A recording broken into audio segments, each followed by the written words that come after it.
यो कैसे anime channel वालों, हम आ चुके एक और वीडियो के साथ जिसमें हम बात करने वाले सोलो लेवलिंग के सीजन 3 के बारे में। हमारे जिन्नू भैया पहले से काफी लोगों के दिल जीत रहे हैं, जिसमें ओल्ड जेन और न्यू जेन दोनों शामिल है। इसी के साथ हमें सीजन 2 की एंडिंग जेजू आइलैंड आर्क पे दिखा दी गई है और सीजन 3 में हमें कौन कौन से ट्विस्ट देखने को मिलेंगे इस पर भी चर्चा करते हैं। जेजू आइलैंड आर्क के बाद सीजन 3 मेनली 3 आर्क के ऊपर बेस्ड होगा। उसमें से फर्स्ट आर्क होने वाली है आजिन गिल्ड आर्क। जिन्नू जेजू आइलैंड पे सबको रेस्क्यू करने के बाद बैरू को अपनी शैडो आर्मी में ऐड करता है और घर जाकर रिलैक्स करता है।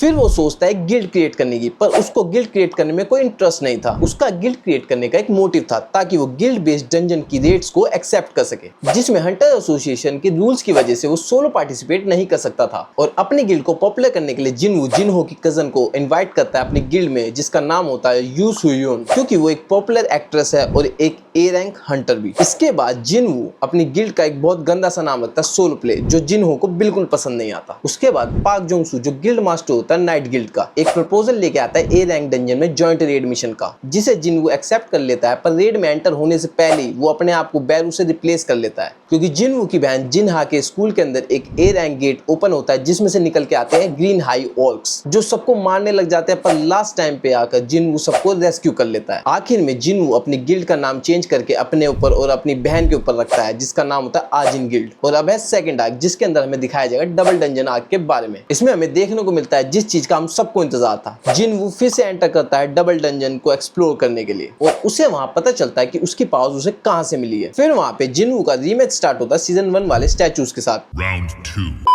पर इस बार जिन्नू हारने के बजाय जीत रहा होता है। इसी बीच वहां पे एंट्री लेता है कांदियारू, जो सर्व करता है एशबोर्न को, जिसकी पावर्स होती है जिन्नू के अंदर। और हमें वहां पता चलता है कांदियारू ने ही सिस्टम क्रिएट करा था और सिस्टम ही जिन्नू को टास्क देता है, जिससे जिन्नू का वेसल धीरे धीरे स्ट्रॉन्ग हो और उसके अंदर एशबोर्न फिर से रिबॉर्न कर सके। और एकदम से जिन्नू एशबोर्न की मेमोरीज को देखता है। वहां पर हमें मोनार्क्स और रूलर्स की क्रिएशन रिवील की जाती है, जिसे क्रिएट करा था एब्सोल्यूट बीइंग ने। इतनी देर में डबल डंजन में कोरिया के सारे एस रैंक हंटर जिन्नू को बचाने के लिए पहुंचते हैं, पर उल्टा मरने वाले होते हैं। तभी जिन्नू कॉन्शियसनेस में आता है और कांदियारू को मार देता है और उल्टा सारे एस रैंक हंटर्स को बचा के बाहर निकालता है, फिर से रेस्क्यू करता है उनको।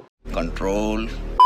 अब बात करते हैं जो लास्ट आर्क कवर करने वाला है सीजन 3 जापान प्राइजेस आर्क के बारे में, जिसमें वर्ल्ड्स के कोनों कोनों में एस रैंक गेट्स ओपन होते हैं और उनमें से निकलते हैं जायंट्स। और उन्हीं में से एक गेट ओपन होता है जापान के टोक्यो में। लेकिन जापान जेजू आइलैंड पे अपने स्ट्रॉन्गेस्ट हंटर्स को खोने के बाद कोई ऐसी पोजीशन में नहीं था कि वो अपने आप को प्रोटेक्ट कर सके और फाइनेंशियली वो नेशनल लेवल हंटर्स को हायर नहीं कर सकता था, जैसे थॉमस आंद्रे, लिू जिजैंग और क्रिस्टोफर रीड जैसों को। पर वो हायर करते हैं थोड़े सस्ते हंटर को, यूरी ऑर्लोफ को, जो रशिया का एस रैंक हंटर होता है। लेकिन इसके अटैक करने से पहले ही एक नॉर्मल जायंट इसको खा जाता है। मरते मरते ये जापान के पैसे डुबा गया। फिर आजिन गिल्ड और संग जिन्वू से जापान की गवर्नमेंट हेल्प मांगती है और जिन्वू इस रिक्वेस्ट को एक्सेप्ट करके अपनी शैडो आर्मी के साथ सारे जायंट्स को मार देता है और सिविलियंस को रेस्क्यू करता है और एंटर करता है उस एस रैंक डंजन में जिसमें कैद होता है मोनार्क ऑफ द बिगिनिंग और king of the giant Ligia, जिसे रूलर्स ने कैद किया होता है। वो जिन्वू को वार्न करता है आने वाले खतरों के बारे में कि ये अभी शुरुआत है। मतलब वो बेसिकली मोनार्क्स के बारे में उसको वार्न कर रहा था। पर ये सब सुनने के बाद जिन्वू लीगिया की गर्दन अलग कर देता है, क्योंकि लीगिया भी जिन्वू को मारना चाहता था। फिर जिन्वू जापान को रेस्क्यू करता है, जैसे वो हर किसी को करता आ रहा है स्टोरी की स्टार्टिंग से।